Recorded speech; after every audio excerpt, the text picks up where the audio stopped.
Old San Juan looks like a postcard, but behind these colors are 500 years of battles, legends, and stories you can still feel today.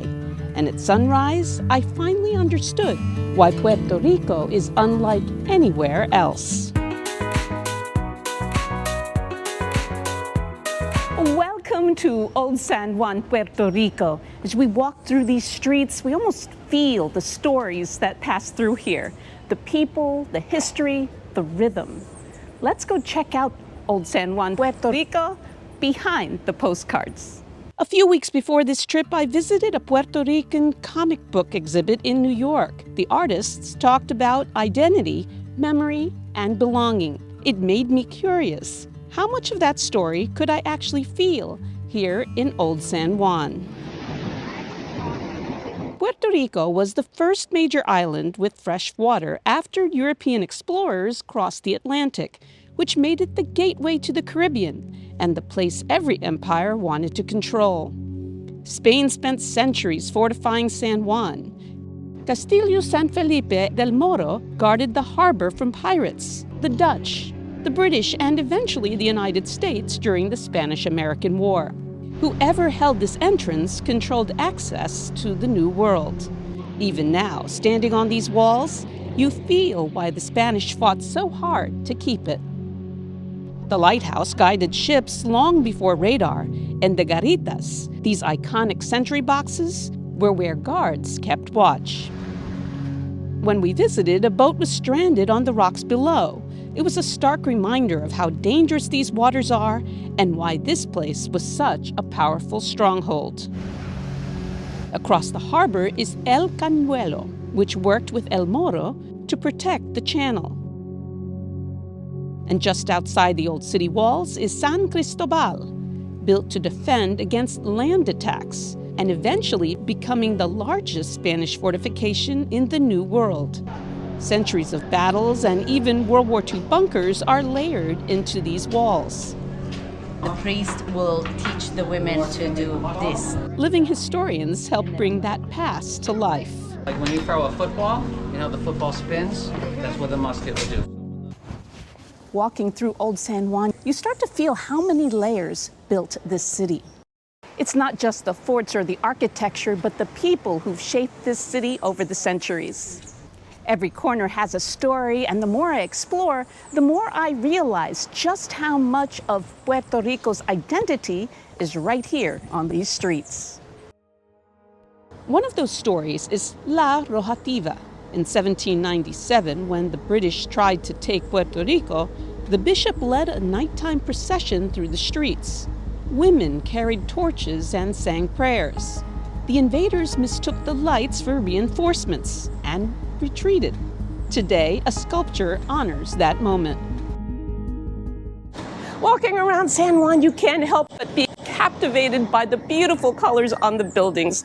And why are they like this? Well, the Spanish crown hundreds of years ago mandated it to help reflect heat. And nowadays, if you want to paint the buildings, you have to do it within certain parameters. Only certain colors are allowed. The other thing that's really distinctive here in Old San Juan are the colors of the cobblestones. Look at them.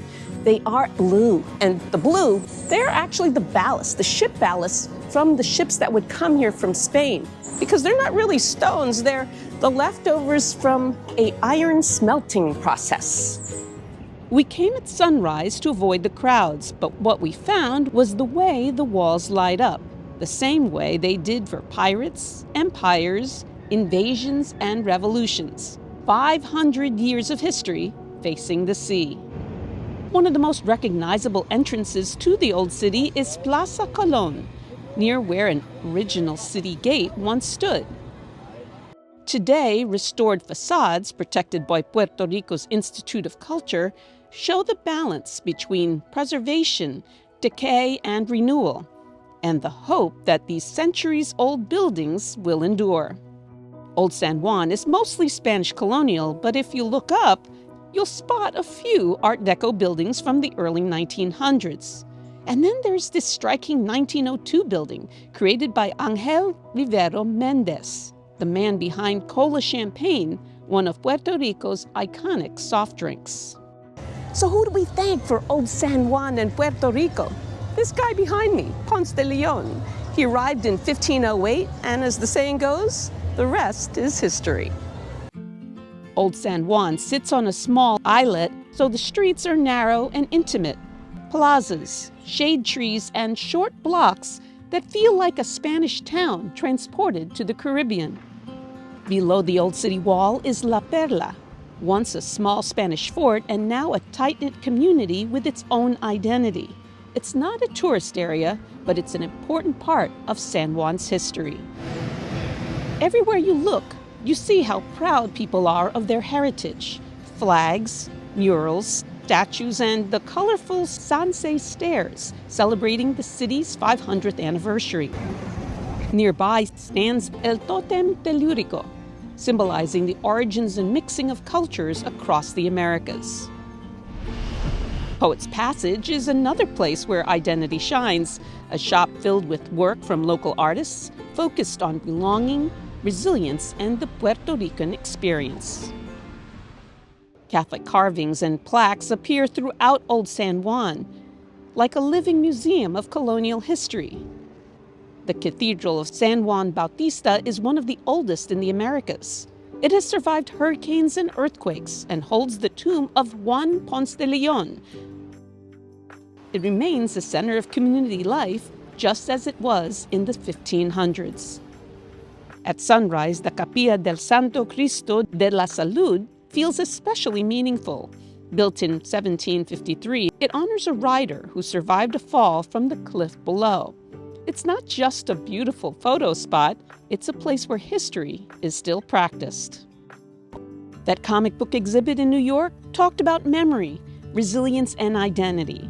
Walking these streets, I finally understood what those artists were trying to express. Old San Juan isn't just preserved, it's lived in, celebrated, and carried forward. Even though Old San Juan is quite small, it still gives you a real sense of how the locals take their past into their present. And to be honest, I'm already planning my return trip. Thanks for joining me on this episode of Mary Goes Round the World. Here's my tip of the week for you. If you are renting a car, consider the parking charges. You can, of course, park at your hotel, but be prepared for some pretty stiff rates. Instead, we found a municipal garage only a few blocks away from Old San Juan. It does fill up, so if you come back midday, you might have a little problem. But otherwise, it is an amazing deal. That's my tip of the week for you.